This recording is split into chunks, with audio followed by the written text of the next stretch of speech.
Yes, yes. Compagnie Plezi tounaj liye la, team Haitimusic509 entertainment. On va comme ça lié.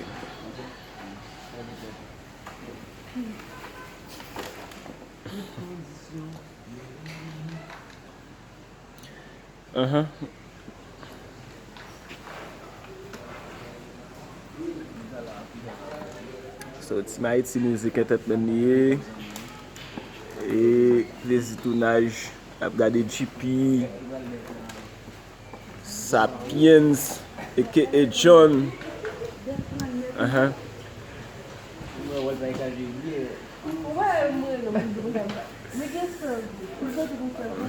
Ya, ya. Ou fè kò piti. Team Haitimusic liye. Ou fè kò. Ya, en tout cas, nous avons rassemblé là. Nous commençons au grand complet là. Eni, nego mas nan babal. Get ap man ti cheve. Nego mas nan.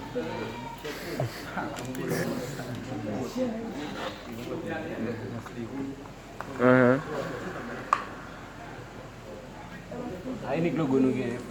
Ya. Eni papa. Haitimusic pra. Entertainment. Là, sérieux. So, n'importe monde qui vient pour produire, depuis c'est pas et team ça produit ou beaucoup de production, on s'en dit non. Bah, comme ça lié.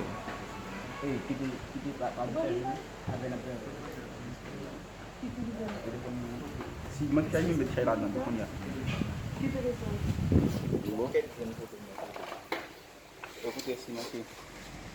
Crêpe, crêpe.